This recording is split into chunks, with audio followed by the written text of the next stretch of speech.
मंगल बोलवावे. जय जय रघुवीर समर्थ. जय जय रघुवीर समर्थ. वास्तविक आजच्या आपल्या मीटिंगला जे गडावरती नव्हते त्यांनी ते जास्त जणांनी येण्याची आवश्यकता होती. म्हणजे काय झालं नक्की समजलं असतं. कारण की गडावरती खूपच म्हणजे महत्त्वाचं आणि वेगळंच छान मार्गदर्शन आपल्याला बुवांनी केलं.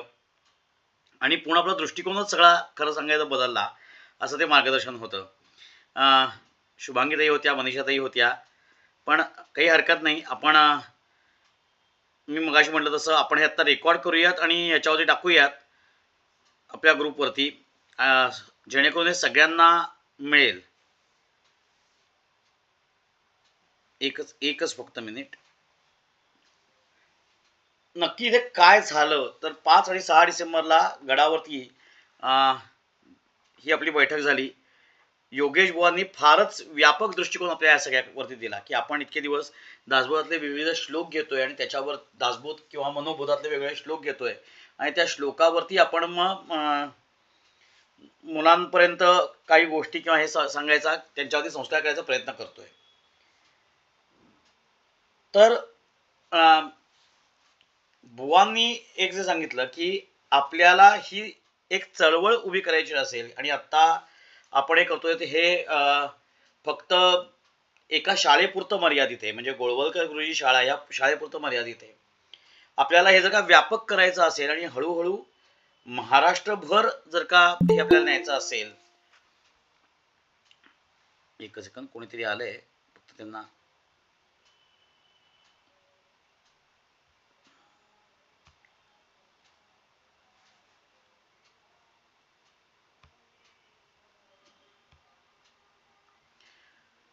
बुवांनी मी पुन्हा माझा मुद्दा थोडासा हे स्पष्ट करतो की बुवांनी एक खूपच व्यापक विचार आपल्यासमोर मांडला आणि तो विचार असा होता की आता आपण हे फक्त गोळवलकर शाळेकरता हा उपक्रम राबवतोय. पण हा उपक्रम जर का आपल्याला पूर्ण महाराष्ट्रभर राबवायचा या दृष्टिकोनातून विचार करायचा असेल तर आपल्याला फक्त समर्थ किंवा फक्त असा विचार करून चालणार नाही. आपल्याला खूप व्यापक दृष्टिकोनातून संपूर्ण महाराष्ट्राला समर्थांचे विचार कोणत्या मार्गाने पोहोचवता येतील. कारण की प्रत्येक जिल्ह्यात प्रत्येक ठिकाणी सुदैवाने आपले आत्ता ही शाळा आहे ही खूप सोयीस्कर शाळा आहे. याच्यात आपण बघितलं तर तिथले मुख्याध्यापक आहेत किंवा तिथले जे सगळे शिक्षक आहेत ते आपल्या विचारांची फॉर असलेले किंवा आपल्या विचारांना विचार ज्यांना मान्य आहेत असे सगळे शिक्षक तिथे आहेत. पण हे सगळीकडे नाही आहेत. आणि दुसरा एक प्रॉब्लेम असा की आत्ता आपण आपल्या पुढे जी परिस्थिती येईल त्याप्रमाणे हे काम करतोय. म्हणजे आपल्या समोर एखादी समस्या शाळेची आली की त्या समस्येला अनुसरून आपण एखादा श्लोक घेतोय आणि मग तो सरांना दाखवून, लागू सरांना सांगून किंवा त्यांच्याकडनं हो म्हणून घेऊन मग आपण त्याच्यावरती पुढे काम करतोय. ही सध्या आपली आत्ताची हे आहे काय पद्धत आहे. पण त्याच्यावरती एक वेगळा विचार योगेश बुवांनी मांडला की आपण एक आपलं सिलॅबसच तयार करूयात. आणि ते सिलॅबस कसं असलं पाहिजे तर ते 1ली ते 7वी याच्याकरता आपण एक सिलॅबस तयार करूयात. आणि सिलॅबस अशा पद्धतीने करूयात की 1ली ते 7वी या संपूर्ण वर्गांकरता आपल्याला ते राबवता येईल. मग सिलॅबस करायचं म्हणजे काय करायचं तर मगाशी जे मी म्हटलं की योगेश बुवांनी जे सांगितलं की फक्त समर्थांचा दासबोध किंवा समर्थांचा मनोबोध यालाच आपण स्टिक राहायचं नाही, यालाच चिकटून राहायचं नाही. आपण तुकाराम महाराजांनाही घेऊयात, आपण एकनाथांनाही घेऊयात, आपण नामदेवांनाही घेऊयात, आपण ज्ञानेश्वर माऊलींनाही घेऊयात. आपल्याला समर्थ सेवा मंडळाला काय किंवा आपल्याला कोणालाच बाकीचे संत काही परके नाहीत किंवा बाकीच्या संतांशी आपल्या काही विरोध नाहीये की जेणेकरून जी आपल्या पुढे मुलं असतील ती सर्व विचारांची असतील. कोणी वारकरी संप्रदायाचा असेल, कोणी अजून कोणत्या तरी वेगळ्या संप्रदायाचा असेल, कोणी दत्त संप्रदायी असेल. तर या वेगवेगळ्या संप्रदायाची जी लोक आहेत त्यांना सुद्धा आपण आपलेसे वाटलं पाहिजे. म्हणजे हे फक्त समर्थांचं जीवन सांगतायत आणि समर्थांचेच विचार सगळे चालले आहेत असं वाटता कामा नये. कारण की सगळ्या संतांनी सारखंच सांगितलेलं आहे. हे मुळात आपल्याला सगळ्यांना मान्य आहे. समर्थांचा थोडासा राष्ट्रवादाकडे जास्त हे असला तरी साधारणपणे सगळ्यांना सारखेच विचार सगळ्या संतांनी मांडलेले आहेत. त्यामुळे कधी आपण समर्थांचे विचार घेऊ, कधी आपण यांचे तुकाराम महाराजांचा एखादा विचार घेऊ, कधी आपण ज्ञानेश्वर माऊलींचा एखादा ओवी घेऊ. पण हे जर का आपल्याला करायचं असेल तर आपल्याला त्या ओव्या काढाव्या लागतील. पण इथे योगेशबाबांनी आम्हाला वेगळी उलटी गंगा सांगितली आणि ती उलटी गंगा जास्त आम्हालाही भावली आणि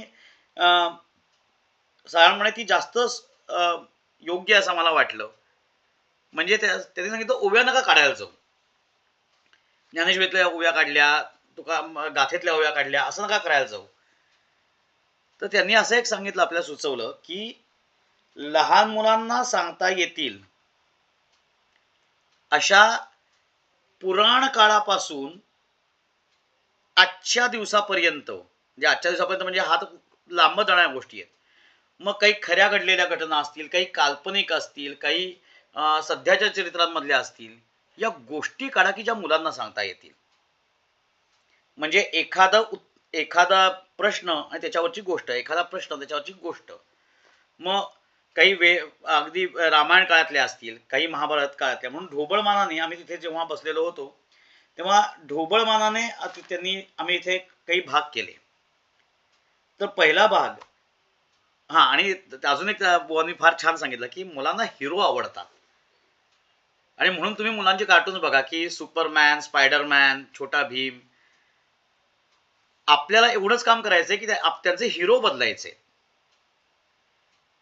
आणि तो मग राम हिरोईक केला, आपण कृष्ण हिरोईक केला की आपोआप आपले विचार त्यांच्यापर्यंत पोहोचणार आहेत. म्हणजे अरे मारुती हिरो होता, मारुती तुमच्या सुपरमॅनला मारुतीने बदला, तो असा उडत जायचा. सुपरमॅन तुमचा जसा उडत जातो तसा आमचा मारुती पण उडत जायचा, आपला मारुती उडत जायचा.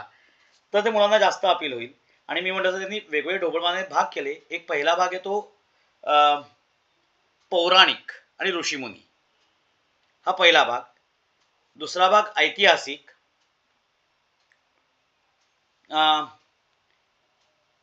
तिसरा भाग जो केला तो म्हणजे संत.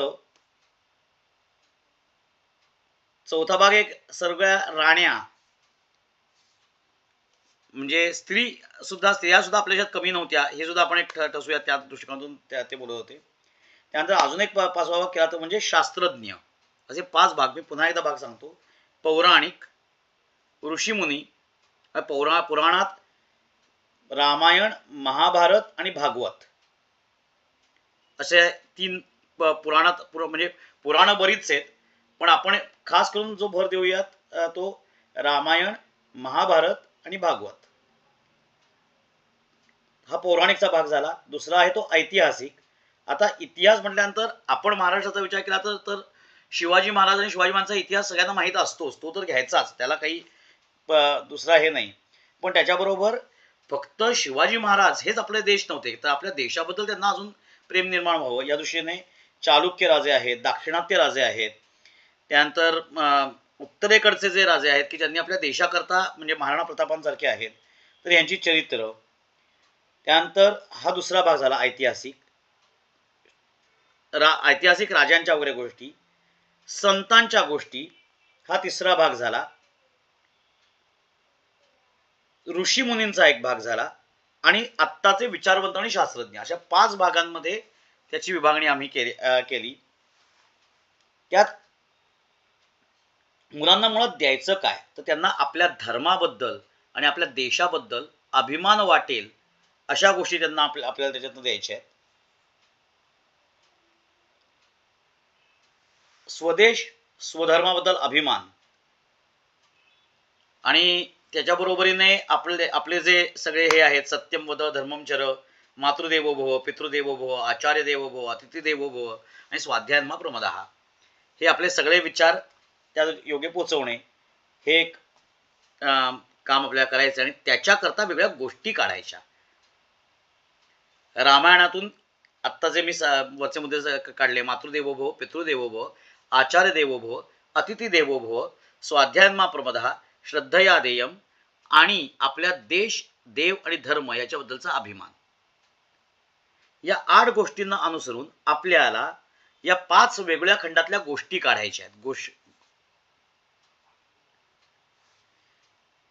त्यात मुख्यतः आधार रामायणाकरता त्यांनी सांगितलं की शक्यतो वाल्मिकी रामायणाला आपण हे राहूयात आणि त्यातले पहिले 6 खंड म्हणजे जरी 7 खंड असले तरी 6 खंड आपण जास्त घेऊयात, कारण की 7वा खंड मुलांच्या दृष्टीने तितकासा नाही म्हणता येणार, म्हणून पहिले 6 खंड बालकांड, अयोध्याकांड, किष्किंधा कांड, त्यानंतर अरण्यकांड, सिक्वेन्स माझा उलटा उलटा होतोय, आणि सुंदरकांड आणि युद्धकांड, असे 6 कांडांवरतीच आपण आता भर देऊयात. दुसरं महाभारत.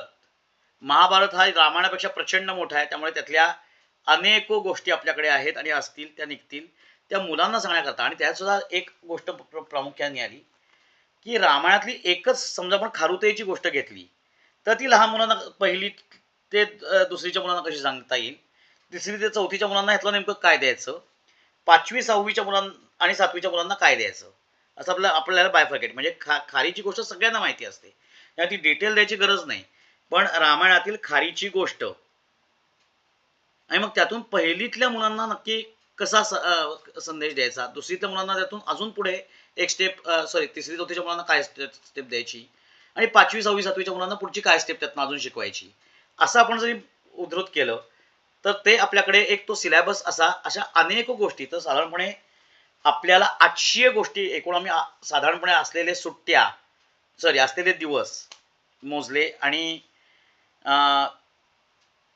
एक साधारणपणे आपलं एक कसं वर्कआउट होईल, तर 800 तास आपल्याला घेता येतील एवढं मटेरियल आपल्याला तयार करायचं आहे. म्हणजे थोडक्यात 800 गोष्टी आपल्याकडे तयार हव्यात आणि त्याचं एक छोटंसं पुस्तक समर्थ सेवा मंडळाकडनं तयार होईल भविष्यात. पण आपण सगळ्यांनी मिळून त्या 800 गोष्टी एक तयार करूयात, असं एक ह्याच्यावरती झालं. महाभारतात आहे, भागवत आहे, इतिहास, त्यानंतर संत. आता संतांकरता बुवांनी सुचवलेलं एक पुस्तक, अर्थात यात अजूनही आपल्याला बरीच पुस्तकं घेता येतील, हे एकमेव पुस्तक नाही, त्यांनी सुचवलेलं शंकर अभ्यंकरांनी संतांवरती 5 खंड तयार केलेले आहेत. ते 5 खंड, त्या खंडामध्ये भरपूर माहिती संतांविषयी आहे, तर त्यातनं गोष्टी आपल्याला घेता येतील असं बुवांनी एक सुचवलं. त्यानंतर क्रांतिकारक अगदी उमाजी नाईकांपासून अगदी याच्यात उमाजी नाईक म्हणजे अनेक क्रांतिकारक त्याच्यात येतील. ऋषीमुनी कथा सुचवलेली काही पुस्तकं जी बुवांनी सुचवली, हीच पुस्तकं घेतली पाहिजेत असं काही हे नाहीये की ह्याच पुस्तकातनं फक्त घ्यायचं, असं काही नाही. आपण पुस्तकं कुठली वाचू शकतो, त्याने एक आपल्याला रेफरन्स म्हणून पुस्तकं सांगितली.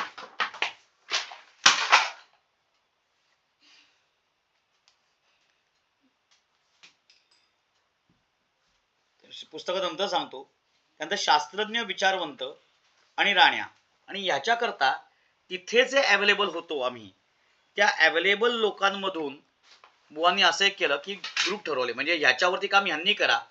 म्हणजे समजा रामायण, तर रामायणावरती मी, वैशाली कविश्वर आणि सई जोशी, आम्ही काय करायचं, इन द सेन्स वेगळ्या गोष्टी आम्ही काढायच्याच त्याच्यावरच्या, पण त्याबरोबर बाकीच्यांनी त्यांना ज्या ज्या गोष्टी मिळतील रामायणावरच्या, रामायणातल्या मुलांना सांगता येतील अशा, या संकलित करून आमच्या तिघांपैकी कोणाकडेही एका पाठवू शकता. मग त्या लिखित स्वरूपात असेल, ऑडिओ करून पाठवला असेल, पटकन मला आता कुठेतरी मी बसती जातोय, आता मला गोष्ट आठवली, ही मुलांना सांगता येईल, मी पटकन ऑडिओ करून पाठवला, टाईप करून पाठवलं, जे कुठलं मार्गाने आपल्याला ते करता येईल त्या मार्गाने आपण ती गोष्ट रामायणाकरता ज्ञानेश वैद्य, वैशाली कविश्वर, सई जोशी, महाभारताकरता स्मिताताई आणि मनीषा ताई,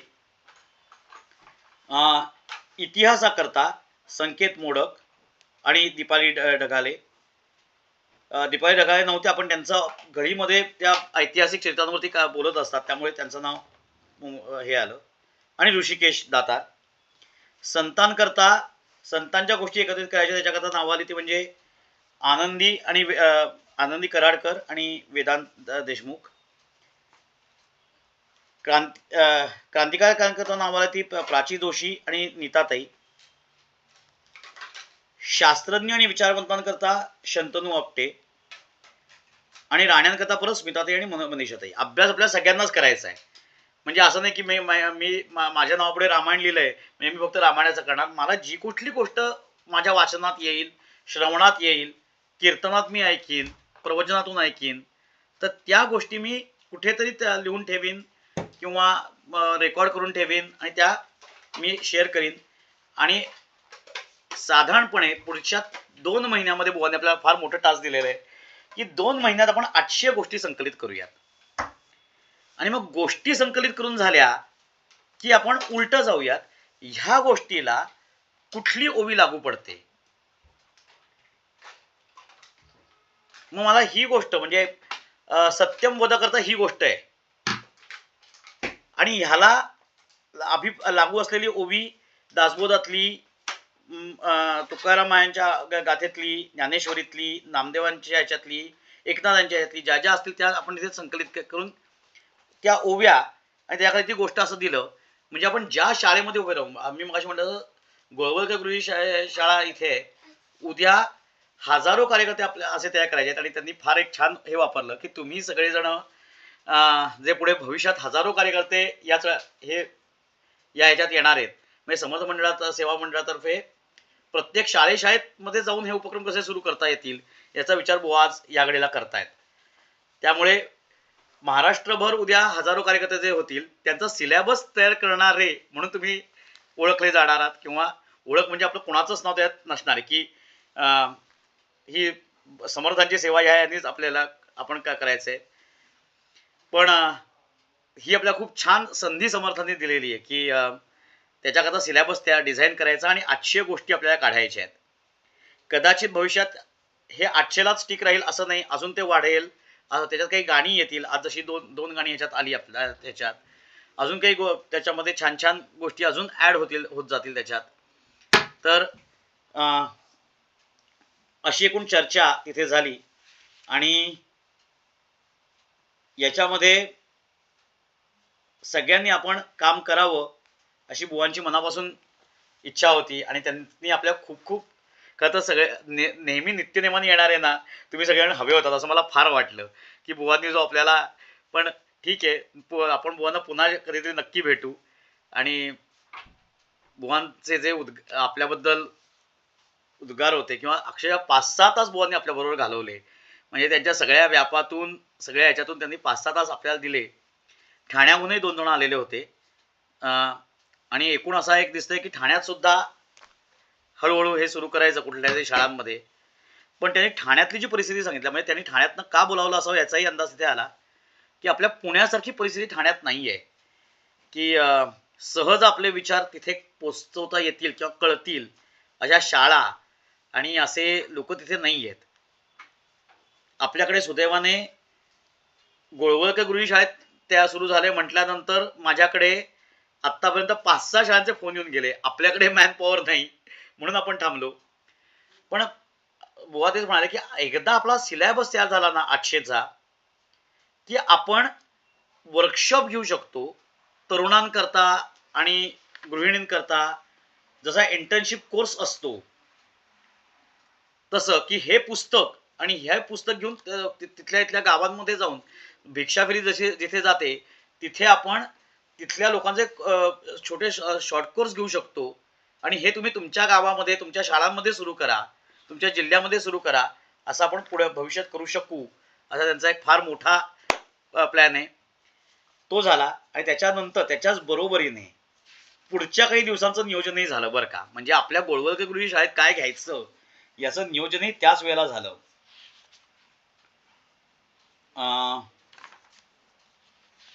तर काय घ्यायचं थोडंसं त्यातलं एकूण असं एक झालं की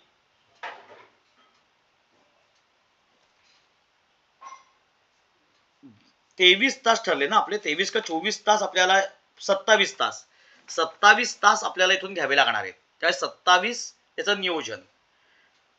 पण त्यातले 2 हे आपले गाण्यात गेले आता त्या नियोजनांमधले एक या आठवड्यातलं एक गाणं आणि दुसऱ्या आठवड्यातलं गाणं, ते गाणं आपल्या नियोजनात नव्हतं.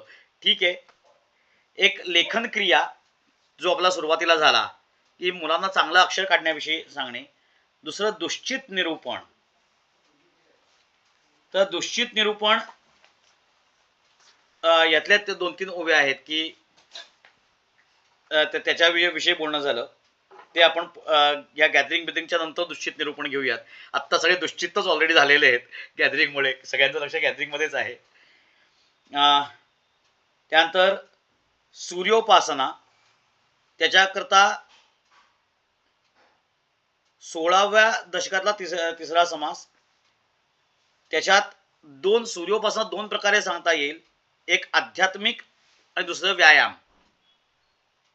म्हणजे तेज वाढतं आणि व्यायामाने शरीर निर्माण होतं, अशा 2 प्रकारे आपल्याला ते सांगता येईल.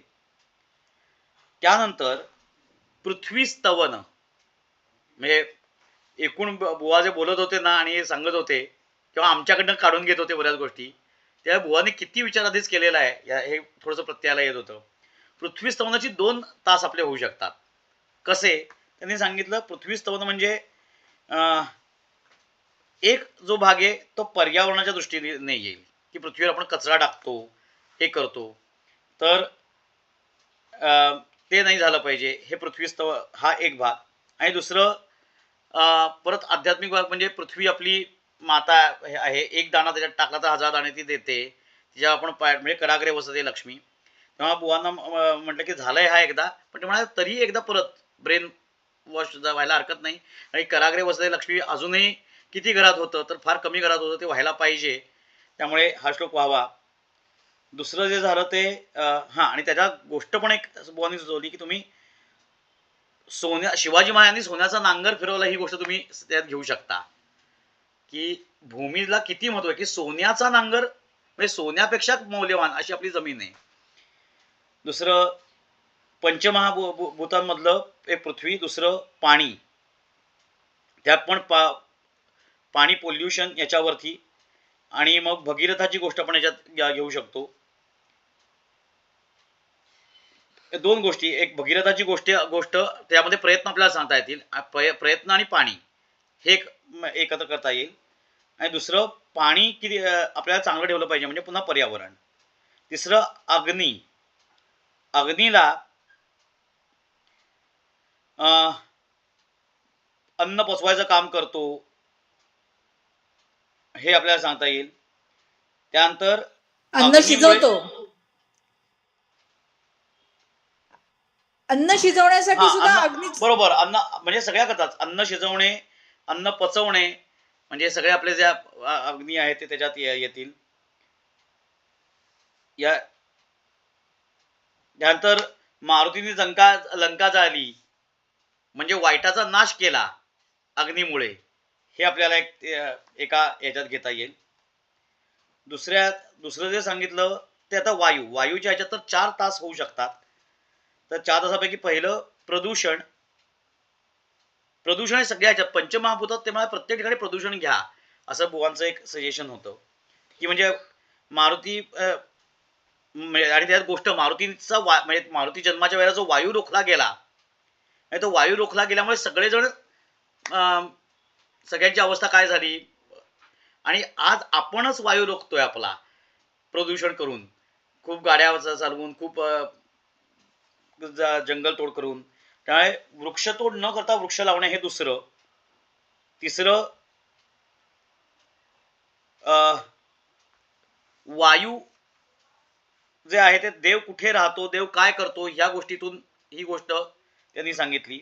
तर त्यातून आपण तसा वायू हा सगळीकडे आहे, म्हणजे तो दिसत नाही पण सगळीकडे आहे. देव जसा सगळीकडे आहे तसा वायू सगळ्या ठिकाणी आहे. आणि चौथं त्यांनी सांगितलं की वायुपुत्र हनुमान म्हणून हनुमाना सुपर हिरो म्हणून मुलांवरती बिंबवा. त्यांच्या डोक्यातनं हे काढून घ्या सगळे त्यांचे बाकीचे हिरो. आणि हनुमान हा सुपर हिरो आहे. आणि हनुमान सुपर हिरो का झाला, तर तो त्यांनी सूर्योपासना केली म्हणून, पुन्हा त्यांनी ते सूर्याशी जोडले, सूर्योपासना केली म्हणून. आणि म्हणून सूर्योपासना आवश्यक. पार्श्वभूत आहे आकाश. मग आकाशात पर्यंत मेथागचे सागर म्हणजे आकाशातून पाणी पडतं पण ते पाणी दिसत नाही, म्हणजे सगळं स्पेसमध्ये या पोकळीत आहे.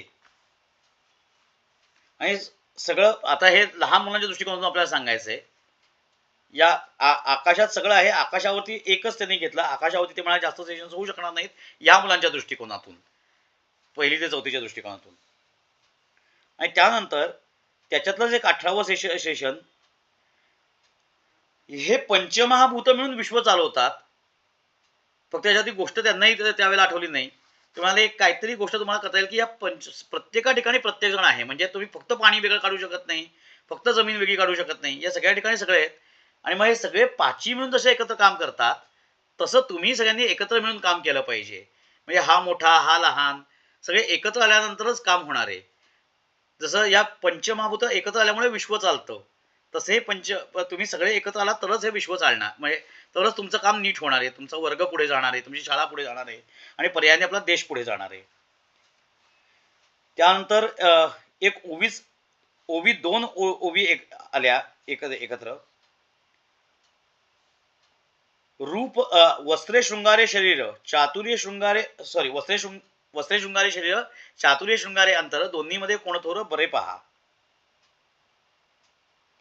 आणि त्याला जोडून दुसऱ्याची रूप लावण्य अभ्यासिता नये, सहज गुणांशी न चले उपाये, काहीतरी धरावी सोये आगंतुक गुणांची. म्हणजे आपलं रूप आपल्या हातात नाहीये, आपण कसे दिसावं, काय करावं हे आपल्या हातात नाहीये, पण आपल्या ह्याच्यात काहीतरी धरावी सोय आगंतुक गुणांची. काहीतरी गुण आपल्या शरीरात आपण बाणवू शकतो की ज्याच्यामुळे आपण स्वतःला आपला हे करू आपलं शकतो, व्यक्तिमत्व आपण सुधारू शकतो. बरोबर आहे. त्यानंतर फिटनेस करता त्यांनी सांगितलं की आपण दासबोधाने हे घेण्यापेक्षा शिवरायांचे कैसे चालणे, शिवरायांचे कैसे बोलणे, शिवरायांची सलगी देणे कैसे असे. शिवरायांचा 8वा प्रताप म्हणजे शिवराय फिट होते, एवढ्या लढाया लढले, तर ते बाजीराव सुद्धा फिट होते. तर हा फिटनेस मंत्र आपण त्यातून त्यांना देऊयात.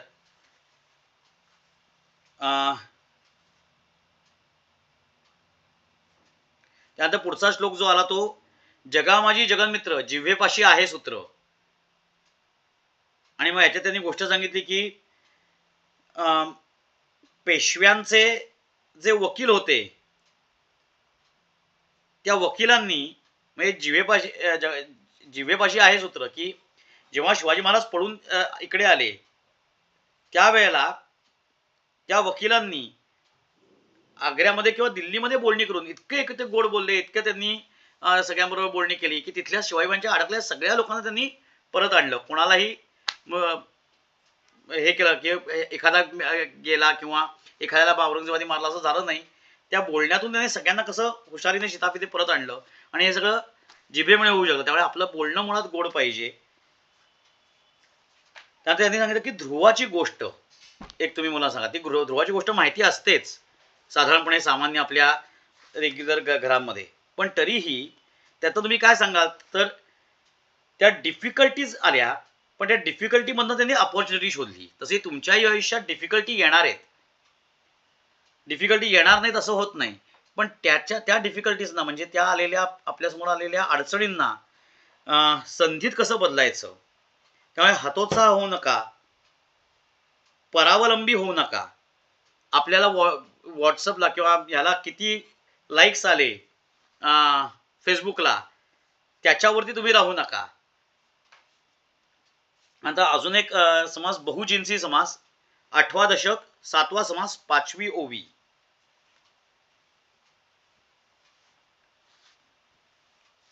ती एक. आणि त्यानंतर तुटेवाद संवाद तो हितकारी. आणि सगळ्यात शेवटी मनी धरावे तेथे होते, विघ्न अवघेची नासून जाते, कृपा केल्या रघुनाथे प्रचिती येते. या श्लोकाने आपलं वर्ष संपेल असं एकूण सुचवलं. हा रफ आराखडा आहे. एक आपण त्याच्यावरती सगळेच विचार करू. अजून काय त्याच्यात मुलांना कसं देता येईल, काय देता येईल. तर असं एक नियोजन पुढच्या पूर्ण वर्षभराचं आपलं झालंय आणि त्याच्याही पुढे अनेक वर्षांचं नियोजन कसं करायचं याच्यावरती झालंय. 2 महिन्यांनी आपण परत भेटूयात असंही बोलणं झालं, की बरोबर म्हणजे साधारण 2 महिने नाही, आपली काही तारीख 21-22 मार्च. 21-22 मार्चला आपण परत गडावरती किंवा पुण्यात जर का बुवा आले तर पुण्यात असं कुठेतरी आपण भेटू आणि पुन्हा याच्यावरती चर्चा करू असं बुवांचं हे पडलं, मत पडलं. तर असं एकूण काय झालं याचा एक छोटासा गोषवारा मी सांगितला इथे गडावरती. तर त्या यांनी आपण आता थोडं कामाला लागूयात. 800 गोष्टी आपल्याला मिळवायच्या आहेत आणि त्या 800 गोष्टी मुलांच्या दृष्टीने आपण काम करायला सुरुवात करूयात त्याच्यावरती. एवढंच फक्त. अजून कोणा काही शंका असतील किंवा काही सांगायचं असेल तर आपण, किंवा माझ्याकडनं काही सांगायचं आहे, मनीषाताई आणि शुभंगी तुम्ही दोघी होतात, त्यामुळे काही सांगायचं राहिलं असेल माझ्याकडनं तर आपण ऍड करूयात. नाही, राहिलं काहीच नाही सांगायचं, पण आता आपण जो ओवीचा उल्लेख केला, म्हणजे माझ्याकडे पण तर नंबर लिहिलेला आहे, दशक 8 समास 7/5. ती ओवी आता दासबोध माझ्या समोर आहे, ती बघितली तर म्हणजे काय बॅकग्राऊंड वरती ती ओवी घेतली कळत नाहीये. मी ओवी वाचते. मी जीव ऐसा संकल्प दृढधरिता गेले कल्प, तेने प्राणी झाला अल्प देह बुद्धीचा. अरे नाही, मग ही ओवी नाहीये, मग काहीतरी ही ओवी नाहीये, म्हणजे नंबर काहीतरी लिहिण्यात चूक झालीये सगळ्यांची. 8-7-5 नाहीये, मग हे नक्की नाही. बहुजिन्सीच आहे का? नाही, मोक्ष लक्षण आहे. नाही, बहुजिन्सी. मग बहुजिन्सी समास येतो. एक सेकंद, मी दासबोध आहे माझ्या समोर, मी काढते समास तो. एकच मिनिट होल्ड करायचं. बहुजिन्सी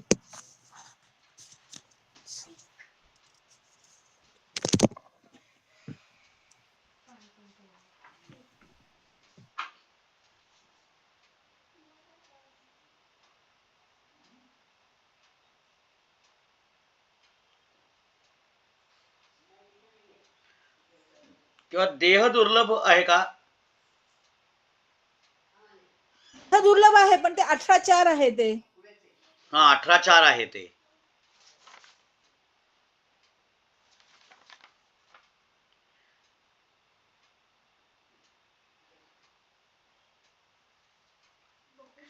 देह दुर्लभ 18-4 आहे. बहुजिन्सी बघतीये मी, 1-2 मिनिटं.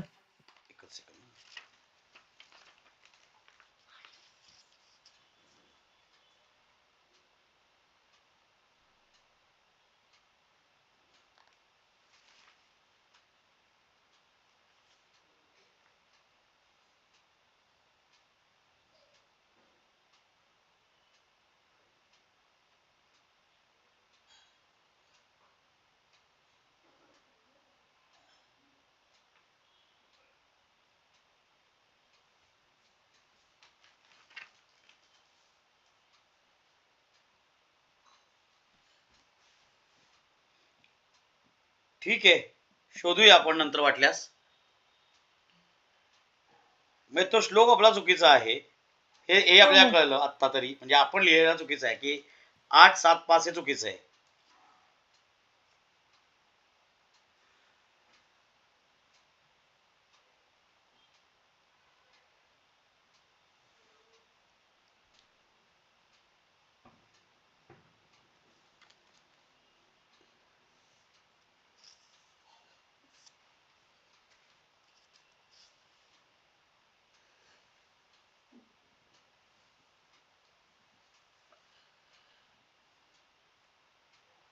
हॅलो, बहुजिन्सी असा समासच नाहीये. समास नाही, दशक आहे. 18वा आहे तो. मग 18-7-5 18-7 18 आहे तो. 18 चुकून 8 लिहिलंय आपण. 18-7-5 आहे. 18-7-5. एकच मिनिट, मी हे काढते. 18-7 काढते. एकच सेकंद. 18-7-5. 18-7-5 म्हणजे त्याची ओवी अशी आहे, आधी कष्टाचे दुःख सोसिती, ते पुढे सुखाचे फळ भोगती, आधी आळसे सुखावती, त्यासी पुढे दुःख. बरोबर हाच आहे. आणि त्यात त्यांनी 3 गोष्टी आपल्याला सांगितल्या. एक नारूअण्णांची गोष्ट, म्हणजे पुढे ते नारूअण्णा म्हणजे पुढे कोतवाल हे झाले, नायब कोतवाल, तुळशीबागवाले, आणि मग त्यांना तुळशीबाग मिळाली. तर त्यांची गोष्ट त्यांनी सांगितली, की अत्यंत कष्ट केले आणि नंतर पण शिस्तीचे होते. त्यांची ती शिस्त आणि हे बघून त्यांनी लावलेले ते व्यवस्थित लावलेले हे बघून काय बायफर्केशन जमिनीचं केलेलं बघून पेशव्यांनी त्यांना पुढे नायब कोतवाल केलं आणि तुळशीबाग जी आहे ती त्यांना तो भाग त्यांना दिला आणि त्यांनी ते तुळशीबाग म्हणून मग त्यानंतर तुळशीबागवाले झाले. सो नारू अण्णांची गोष्ट तिथे त्यांनी सांगितली होती.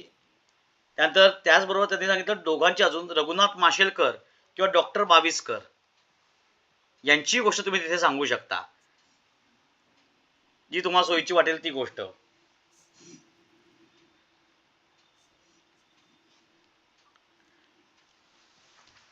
बरोबर, तोच आहे. मग ते 8 नाही, ते 18 आहे. 18 शिकवण 18:7 म्हणजे जनस्वभाव आहे तो समास.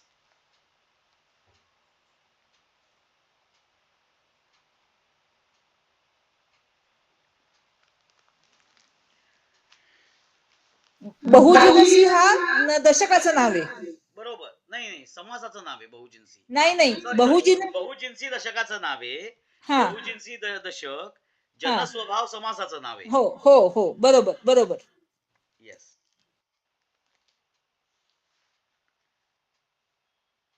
मनीषाताई काही अजून सांगायचं राहिलंय किंवा कोणा काही शंका आहे किंवा काही सांगायचंय? एखादा शास्त्रज्ञ किंवा एखादा संत त्यांची छोटीशी गोष्ट 1ली ते 4थीच्या मुलांना वेगळ्या पद्धतीने समजावून सांगावी लागेल, पण पुढच्या वर्गाच्या मुलांना जरा आणखीन थोडी डिटेल. हो. नाही, म्हणूनच बुवांनी काय सांगितलं की ती गोष्ट तुम्ही लिहा किंवा लिहिणं शक्य नसेल तर रेकॉर्ड करा. आपण ते लिहायचं कसं नंतर बघू. पण ती गोष्ट तुम्ही पहिल्यांदा लिहा. ती लिहून झाल्यानंतर खाली 1ली ते 4थीच्या मुलांना नक्की यातलं काय सांगायचं आणि 5वी ते 7वीच्या मुलांना काय सांगायचं हे तिथेच खाली आपण किंवा काय सांगायचं नाही हे तिथेच आपण खाली लिहायचं. म्हणजे ती एकच गोष्ट घेतली, त्याकरता ती एकच ओवी निवडली, पण त्यातून काय सांगायचं ही कुठल्या वयोगटाला काय सांगायचं. म्हणजे अफजल खान वधाची गोष्ट सांगताना 1ली ते 4थीला वेगळी सांगावी लागेल कदाचित. म्हणजे फार त्यांनी काय प्लॅनिंग केलं वगैरे असं नाही, शिवाजी महाराजांनी प्लॅनिंग केलं हे सांगून नाही चालणार. पण पुढच्या मुलांना 8वी 9वी 10वीला वगैरे सांगताना तेच शिवाजी महाराजांनी नक्की काय प्लॅनिंग केलं, कसं केलं हे सांगणं सोपं जाईल.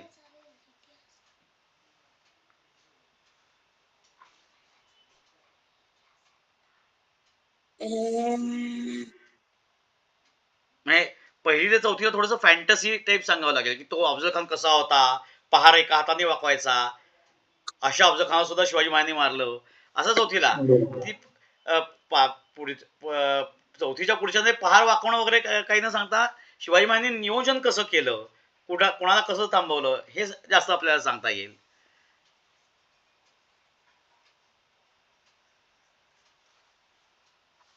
किंवा आता त्यांच्या मनात तुम्ही जसं सांगितलं वेगवेगळे हिरोज आहेत. हा, आपल्याला ज्यांना हिरो म्हणून त्यांच्या समोर ठेवायचे त्यांचे गुण आणि ह्या आत्ताच्या त्यांच्या हिरोचे गुण कसे मॅच होतात. करेक्ट. ते जर आपण त्यांना पटवलं तर ते मग आपले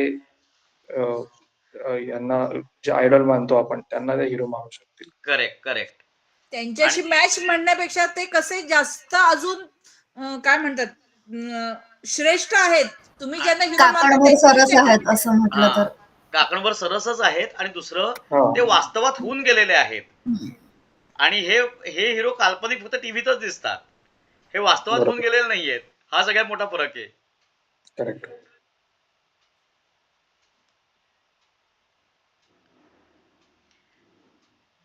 आणि तसा आदर्श तुमचा असला पाहिजे. रामाचा आदर्श, कृष्णाचा आदर्श तुमच्या पुढे असला पाहिजे, ना की बाकी कोणाचा.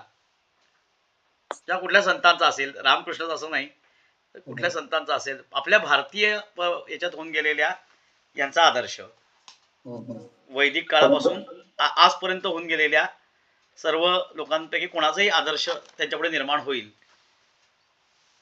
परत एक वाक्य म्हणत होते की देव, देश, धर्म याच्याबद्दल त्यांच्या मनात प्रेम आणि जागृती निर्माण झाली पाहिजे. संपूर्ण महाराष्ट्रातील बालकांच्या मनात. बरोबर. पण तुम्ही एक जो मुद्दा सांगितला की ह्या गोष्टींना आपल्याला ओव्यांशी कनेक्ट करायचं आहे, तर मग हो. ते जरा मला वाटतं नाही, ते ते ते म्हणाले आत्ता फक्त गोष्टी काढा. बरोबर. आत्ता ओव्यांची कनेक्ट करायचं काम तुम्ही करूच नका, ते म्हणाले. बरं. आत्ता फक्त तुम्ही गोष्टी काढा. त्या गोष्टींना ओव्यांची कनेक्ट करायचं काम हे आपण नंतर पुढच्या टप्प्यात करू. अच्छा. आणि मग ते काम ज्यांचा दासबोधाचा अभ्यास आहे त्यांना दासबोधावरच्या ओव्या काढायला सांगू. ज्यांचा तो गाथेचा अभ्यास आहे त्यांना गाथेच्या काढायला सांगू. ज्यांचा ज्ञानेश्वरीचा अभ्यास आहे त्यांना ज्ञानेश्वरीतल्या काढायला सांगू. ते काम नंतर पुढचं. पहिल्या गोष्टी काढणे, 800 गोष्टी काढणे. हा, आणि एक फक्त की मगाशी बोलता बोलता राहिलं, त्यांनी काही जी पुस्तकं सांगितली, त्यांनी जसं नाही, सगळ्यांनी सुचवली काही पुस्तकं, ती म्हणजे संस्कृती कोश आणि विश्वकोश. पंडित महादेव शास्त्री जोशी, संस्कृती कोश. विश्वकोश लक्ष्मण शास्त्री जोशी, सरोजिनी बाबर आणि चंप भिशीकर. समर्थ चरित्र ते म्हटले की मुलांना समर्थ चरित्र बरीच आहेत. एक चिंता करतो विश्वाची सुनील दादांचं आहे, दासायन आहे आनंददास रामदास यांचं. पण तरीही ते म्हणाले की आळतेकर नाही, आपले आळतेकरांचं आहे ते पळणिटकर गुरुजींचाच आपण मुलांच्या दृष्टिकोनातून त्याचा आधार घेऊयात. कारण की ही बाकी चरित्र जी आहे ती मुलांकरता तशी सोपी किंवा हे नाही आहेत. त्यानंतर मनाच्या श्लोकांकरता सुनीती सहस्त्रबुद्धेंचं, वसुंधरा सातवळेकर, अनंतराव आठवले आणि पळणिटकर गुरुजी. आणि गोविंद देवगिरींचं पण एक आहे, असं त्याने रामायण पण गोविंद देवगिरींचं आहे, ते घेऊ शकता. पण ते मला खास करून वाल्मिकी रामायणावरती जास्त भर द्या. म्हणजे वाल्मिकी रामायण आणि त्यातनंच गोष्टी घेतल्या त्याच्यावरती जास्त. ऋषींच्या ह्याच्याकरता ऋषींची पुस्तकं तशी कमी आहेत ऋषींच्या ह्याच्या, पण ऋषींकरता यांनी पांडुरंग शास्त्री आठवलेंचं ऋषी स्मरण हे पुस्तक त्यांनी सांगितलं. इतिहासाकरता 6 सोनेरी पाने सावरकरांचं जे आहे त्याच्यात बऱ्यापैकी सगळाच इतिहास कव्हर झालेला आहे आपला. त्यामुळे त्यामुळे डिटेल पाहिजे असेल आपल्याकडे बरीच पुस्तकं आहेत, ती मिळू शकतील. पण ही काही पुस्तकं त्यांनी सजेस्ट केली. आणि साधारणपणे आपलं जूनपर्यंत हे सगळं काम पूर्ण होईल ओव्यांसकट असं त्यांच्या डोक्यात आहे. म्हणजे जूनपासनं इंटर्नशिप सुरू करायची गडावरती किंवा आपण जिथे भिक्षेला जाऊ त्या ठिकाणी, असं डोक्यात आहे बुवांच्या. आणि हळूहळू महाराष्ट्रभर हे सगळं सुरू करायचं.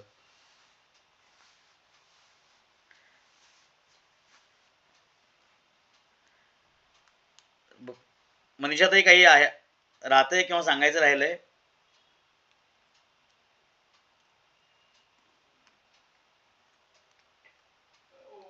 दासबोधा करतात 2 त्यांनी, पडवीवरचा दासबोध आणि स्वयंपाकघरातील दासबोध, अक्का वेलणकरांचं. ही फार सुंदर, माझ्याकडे पण हे पुस्तक आहे आणि सुंदर पुस्तक आहे. म्हणजे आजींनी लहान मुलांना सांगितलेला दासबोध असंच त्याचं स्वरूप आहे पडवीवरचा दासबोध. तर पडवीवरती लहान मुलं खेळतायत आणि त्या लहान मुलांना त्यांच्या खेळण्यात एखादा मुलगा रडायला लागतो किंवा हे करायला लागतो आणि मग आजी अरे रडतोय कशाला, समर्थांनी काय सांगितलं माहितीये का, अशा हट्ट करणाऱ्या मुलांकरता. मग आजी त्यांना ती गोष्ट सांगते. असं छान त्यांनी ते एकदम पडवीवरचा दासबोध अक्का वेलणकर. फक्त यात एकच प्रॉब्लेम असा आहे की अक्का वेलणकरांनी जे पुस्तक लिहिले ते साधारणपणे 50-60 वर्ष आधी लिहिलेलं असल्यामुळे त्यातले काही रेफरन्सेस किंवा आता मुलांना पडवी म्हटलं तर काय कळणार नाही, पडवी ओसरी माझघर म्हटलं तर काही कळणार नाही. तर त्या पॉईंट ऑफ व्ह्यूने आपल्याला मुलांना आत्ताच्या ह्याच्यात ते थोडं कन्वर्ट करून सांगावं लागेल. आणि स्वयंपाकघरातील दासबोध म्हणजे दोन्ही अक्का वेलणकरांचंच आहे. फारच सुंदर पुस्तकं त्यांची ती आहेत. आणि सध्या ना आपण विचारू, सईताईकडे काही पुस्तकं आहेत त्याच्या कॉपीज, किंवा आपण लाड सरांना फोन करून काही पुस्तकं मागवूही शकतो लाडकर सरांकडनं. पडवीवरचा दासबोध आणि स्वयंपाकघरातला दासबोध त्याच्यात माझ्याकडे लिंक आहे, त्या पाठवू माझ्याकडे, म्हणजे युट्यूबचे लिंक आहे त्या पाठवू का ग्रुपवर? हो, अगदी चालेल. म्हणजे ऐकू सुद्धा शकतील लोक. ठीक आहे, पाठवते. येस.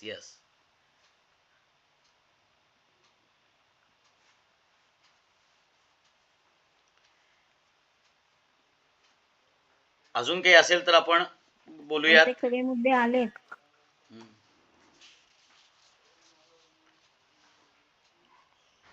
हा, त्यात अजून एका पुस्तकाचा उल्लेख झाला, सुनील चिंचोळकरांचंच विद्यार्थ्यांचे रामदास पुस्तक जे आहे. चिंता करीतो विश्वाची पण झाला ना.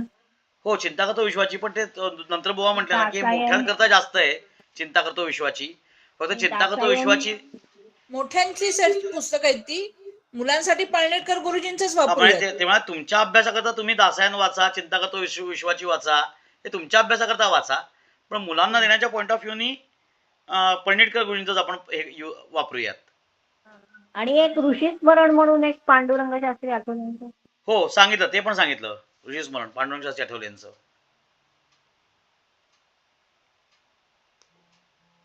झालं बघा.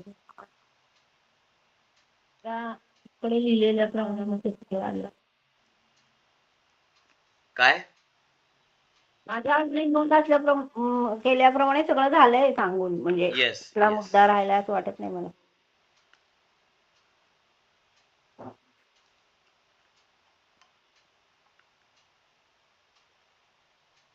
अजून नंदिनीताई, अंजलीताई काही आहे?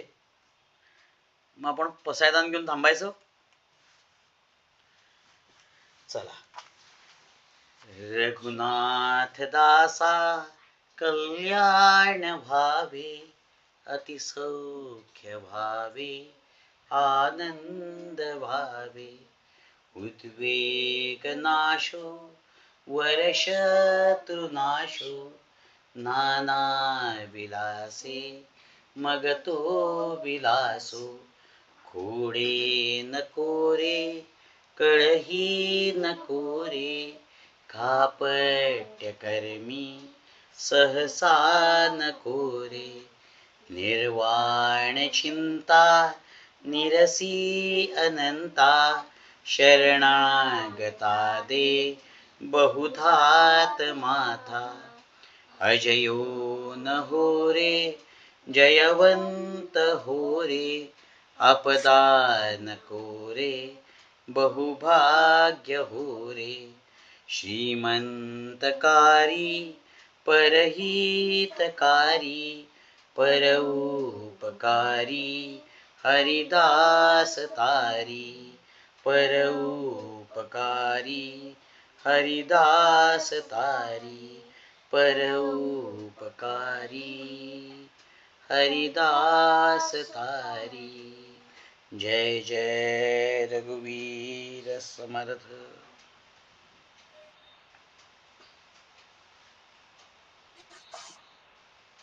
जय जय रघुवीर समर्थ.